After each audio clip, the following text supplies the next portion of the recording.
재택치료에 대비하기 위해서 이 정도 약들은 미리 준비를 해 두셔야 합니다. 안녕하세요, 약사 베이스맨입니다.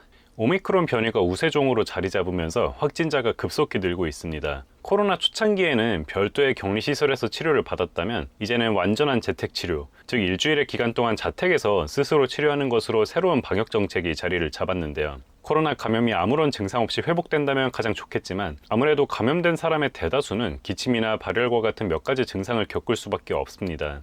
증상을 다스릴 수 있는 의약품을 미리 갖추고 있다면 격리 기간을 수월하게 보낼 수 있겠지만 만약 아무런 준비도 없이 격리에 들어간다면 상당히 고생스러운 기간이 될 수도 있습니다. 그래서 오늘은 재택치료에 대비하기 위해 반드시 갖춰둬야 할 몇 가지 의약품과 그 복용 방법에 대해 소개드리도록 하겠습니다.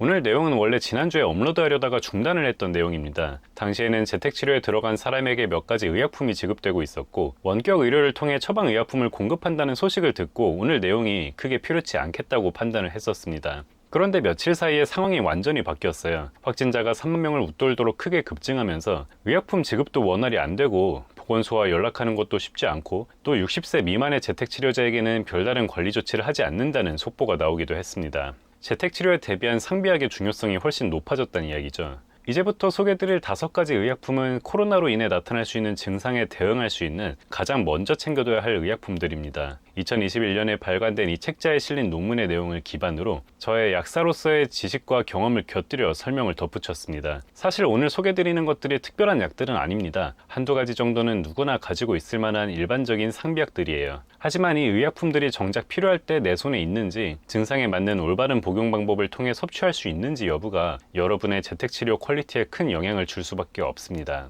주의하실 것은 오늘 소개드릴 성분들은 코로나 그 자체를 치료하는 것들이 아닙니다. 재택치료를 할 때 우려되는 증상을 완화하는 대증요법을 위한 의약품으로 이해하시면 됩니다. 자, 첫 번째로 갖춰야 할 약은 두말할 것도 없이 해열 진통제입니다. 많은 분들께서 타이레놀로 유명한 아세트아미노펜 성분을 코로나나 백신 부작용에 대비해 구비해두고 계실 것입니다. 그런데 저는 조금 추가적인 제안을 드리고자 합니다. 아세트아미노펜 성분뿐 아니라 엔세이드 계열의 소염 진통제도 반드시 함께 구비해두세요. 엔세이드 계열 진통제도 다양한 종류가 있는데요. 이부프로펜이나 덱시부프로펜 성분이 가장 무난한 선택입니다. 아세트아미노펜은 가장 안전한 진통제로 널리 알려진 성분입니다만 진통 효과가 아주 강력한 편은 아니고 무엇보다도 소염 작용이 나타나지 않는 성분이라는 점이 아쉽습니다.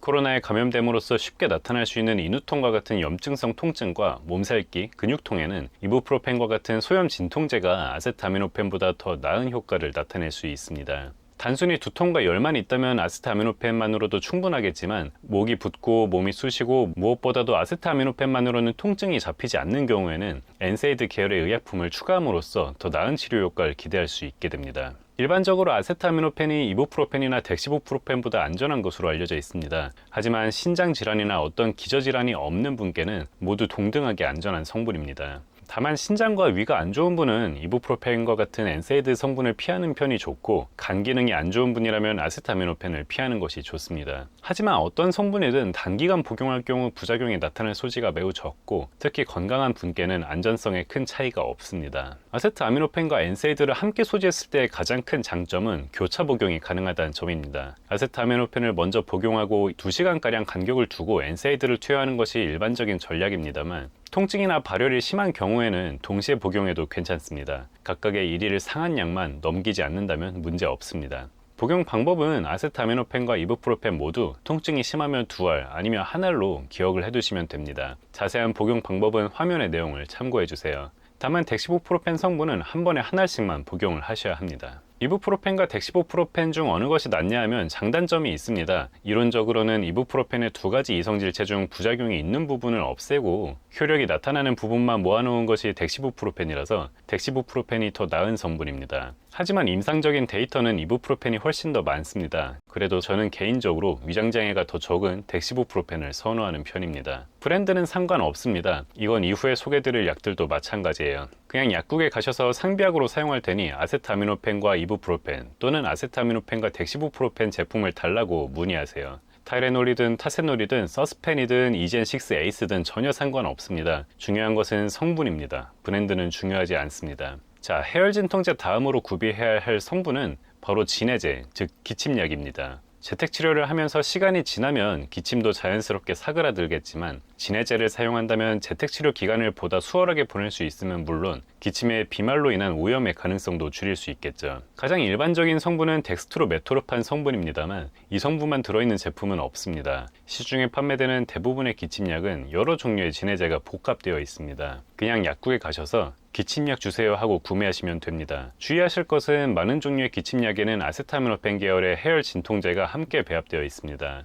만약 기침약과 아세타미노펜 계열의 진통제를 함께 복용하고자 하신다면 아세트아미노펜의 과다 복용을 피하기 위해 용량을 잘 확인하고 병용하시기 바랍니다. 구매할 때 약사님께서 잘 설명을 해주실 것입니다. 자, 네 번째 의약품은 바로 항히스타민제입니다. 코로나 바이러스의 증상 중 콧물, 코막힘은 그리 흔한 증상이 아닐 수 있지만 그렇다고 무시할 수도 없는 증상입니다. 항히스타민제는 콧물, 코막힘, 재채기뿐 아니라 간지러운 기침에도 효과적으로 작용할 수 있어서 하나쯤은 준비를 해두시는 편이 좋습니다. 항히스타민제에도 여러 종류가 있는데요. 보통은 졸음 부담이 적은 2세대 항히스타민인 세트리진이나 로라타딘 성분이 가장 무난한 선택입니다. 2세대 중에서도 세트리진 성분이 조금 더 강력하지만 졸음 부담이 비교적 크고 로라타딘 성분은 거의 졸리지 않지만 효과는 세트리진에 비해 약한 편입니다. 졸려도 괜찮다면 세트리진 성분을, 조금 더 순한 성분을 원한다면 로라타딘을 고르시면 됩니다. 이 두 성분은 모두 하루에 하나씩만 복용하시면 됩니다. 자, 마지막으로 구비해두면 좋을 의약품은 바로 지사제입니다. 코로나로 인한 설사 증상은 생각보다 높은 빈도로 나타나고 일부 연구에서 코로나 바이러스가 위장세포에 염증을 일으킨다는 근거를 발견하기도 했습니다. 설사를 겪게 되면 영양소 공급이 차단되면 물론 탈수까지 유발할 수 있어서 반드시 신중하게 관리해야 하는 증상입니다. 코로나로 인해 설사를 겪는 사람이 코로나의 다른 증상 역시 심하게 겪을 가능성이 높은 것으로 알려져 있습니다. 여러 종류의 지사제가 있습니다만 장의 운동을 조절하는 로페라미드 같은 지사제는 세균이나 바이러스의 배출을 늦출 수 있어서 코로나로 인한 설사 증상에도 권해드리지 않습니다. 디옥타이드롤 스맥타이트라는 성분이 배합된 포타겔이나 스타빅 같은 제품이 더 나은 선택입니다. 이 성분은 수분의 배출을 줄일 뿐 아니라 장에 있는 세균과 바이러스, 독소들도 함께 흡착해서 내보낼 수 있어 더 안전하게 복용할 수 있습니다. 이 성분을 먼저 복용하시고 그래도 설사가 멎지 않는다면 그때 로페라미드와 같은 장 운동을 조절하는 지사제를 추가하길 권해드립니다.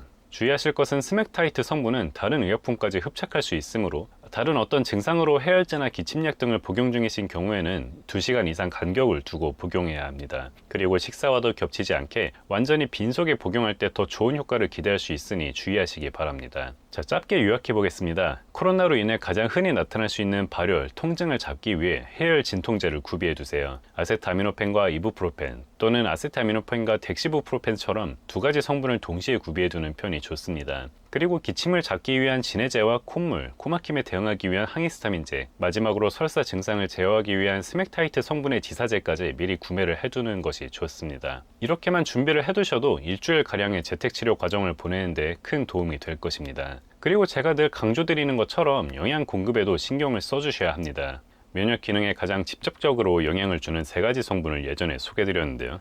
바로 비타민C와 비타민D 그리고 아연입니다. 코로나에 대한 방어뿐 아니라 제대로 된 백신의 효과를 얻기 위해서도 반드시 충분히 섭취해야 하는 성분들입니다. 만약 식습관이 좋지 않고 외출을 자주 하지 않는 분이라면 이 3가지 성분을 영양제로라도 보충을 해주시는 편이 좋습니다. 앞으로 코로나 감염자가 훨씬 늘어날 수도 있습니다. 따라서 평소에 좋은 영양 상태와 충분한 수면을 통해 컨디션을 유지하는 것이 어느 때보다도 중요한 상황임을 반드시 기억해 두시기 바랍니다.